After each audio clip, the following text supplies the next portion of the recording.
Right, as it's raining, we'll do a video in the hothouse today. So this is the Monday after the week of freezes. No snow here on the Suffolk coast, but it is starting to rain. It's been very wet for the last couple of days. As we can see, the red hot pokers did not like the frosts. They've given up. But let's get in the hothouse, because it is raining. Right, so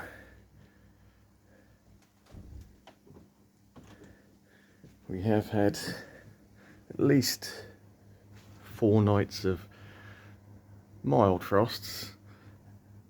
We sort of, I think we had a couple of nights of maybe around -1, and that sort of came to a head with the -3 we had Saturday night. And obviously yesterday, Sunday, was mild but raining all day, so I didn't put out a video then. And today still raining, but yeah, we're sort of +6 degrees, and it's going to be similar nighttime temperatures, so it's not too bad. It's just been cold, we've had frosts, so I thought we'd have a look at the more tender stuff in here. And bearing in mind,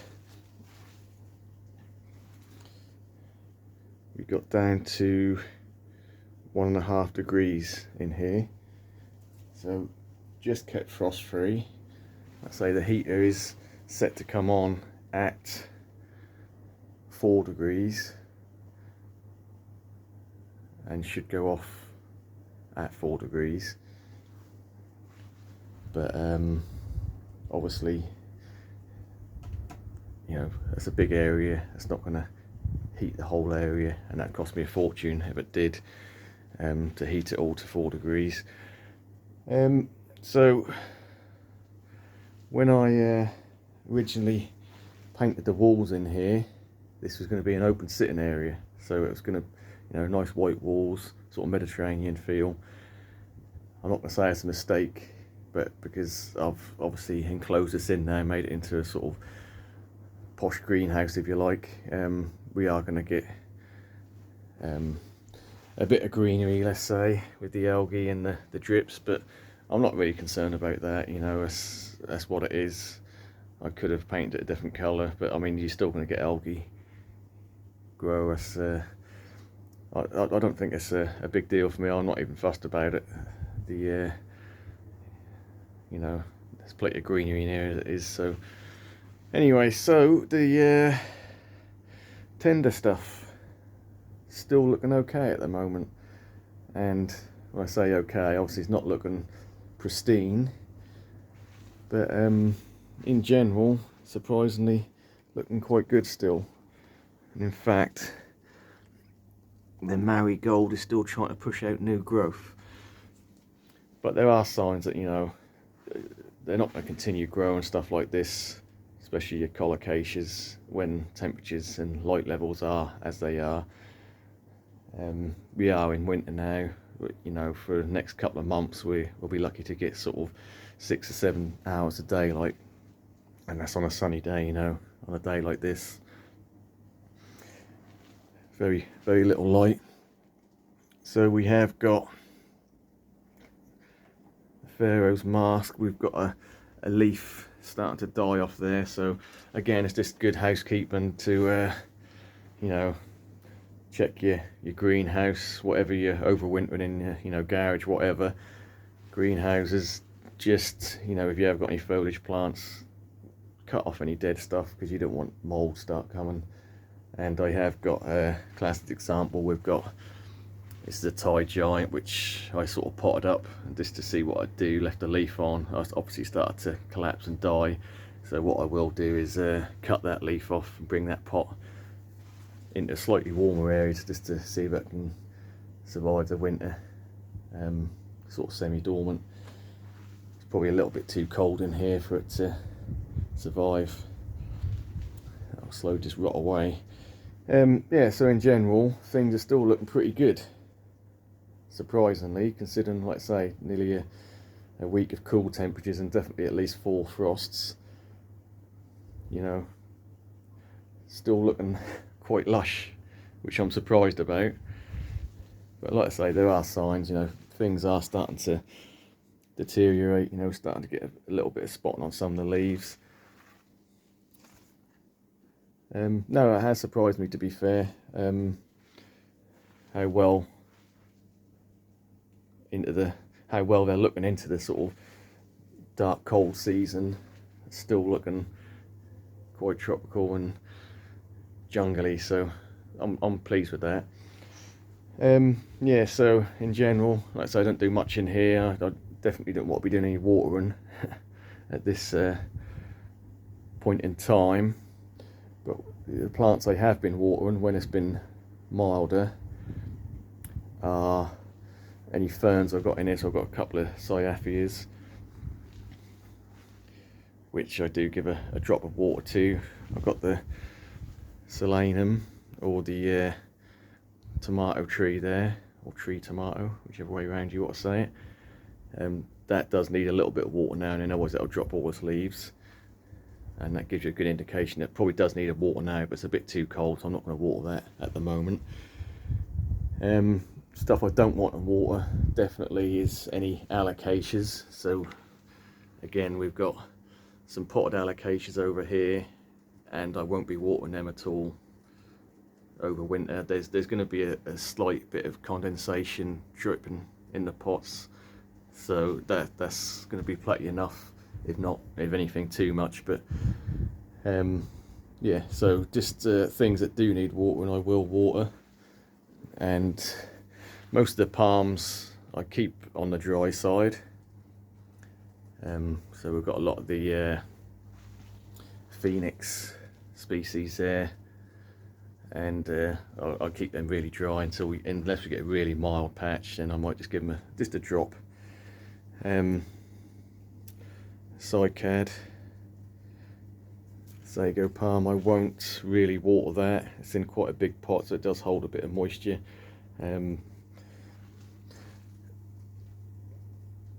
Obviously the cord lines will have a little drop here and there. Avocado trees, I'll give them a little drop here and there, but in general, like I say, just keeping things on the dry side.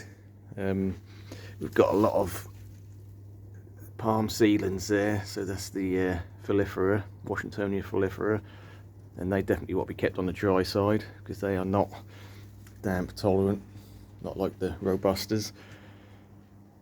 Yeah, so again, stuff that maybe would be out in the garden, like some of the cordylines and phormiums, which I've just put in here just to keep them looking their best, so I can plant them out in spring next year. That they're again just going to be watered as and when needed. So this is all a bit of an experiment, because this is obviously the first year I've had this set up, and some things I've got some cuttings of this mini monstera, the monkey face, and we can see that's not doing too well at all. That's started to brown off, so that is a house plant. That's not really hardy whatsoever, so I weren't too fussed about them. They're just cuttings. If they die, they can die. It's all a learning curve at the end of the day, and there are going to be some losses, but where there's losses, there's a lesson to be learned. And so, you know, a similar plant we know is not going to survive. So, you know, the end game is really to find plants that'll suit this end section, which is permanently planted, sort of house tropical plants, which will take winter, long prolonged dark cold winters, but as long as they're kept frost free, will just hang on. So you know, through my past experiments, I have gained some knowledge of certain plants which will do well in this situation, like the bird of paradise, standard bird of paradise and giant bird of paradise. Your cheese plants, your standard monstera, they seem to tolerate that sort of environment, and even yeah, the palm trees here, the Kentia palms, they seem to tolerate. I mean, I've had these for a few years now, and they've gone every winter, just kept dry and cool, and they seem to tolerate that quite well, as well as does a lot of the plants. So again, it's all a trial and error, and just because it works for me or it doesn't work for me doesn't mean it will work for you or won't work for you. Every environment's going to be slightly different, humidity wise and temperature wise, but you know, for me, like a lot of these collocaceas, you know, that every year I try a little bit something different to try and make it easier for myself to overwinter. Like I say, I have no doubt within the next month these will pretty much all be gone and sort of died off down to the corm, and then when things warm up in spring, hopefully they'll come back to life. But yeah, so I am surprised I've hung on so long. I'm not going to keep going on about them. I'm still enjoying them, but yeah. So yeah, in general, it's a bit gloomy. You know, we've got Christmas to look forward to. I think that'll take your minds off plants for a bit.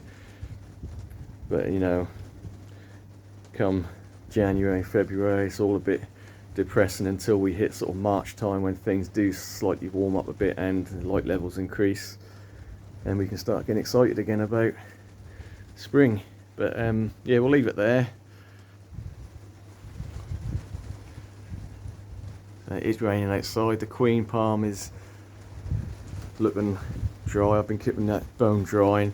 If it does warm up a little bit more this week, I might just give that just a little drop, just to make sure it does not sort of totally desiccate and, you know, start getting brown leaves on it. But at the minute it's doing okay. Yeah, so the cannas, well, this Stuttgart canna, that is inevitable that it's going to start dying off at these sort of temperatures. So again, just keep on top of things and cut them back as and when needed. Right, so that's just a little look around the hothouse, what's going on at the moment. We'll leave it there. Thanks for watching. We'll try and get something a bit more interesting for you at the weekend maybe.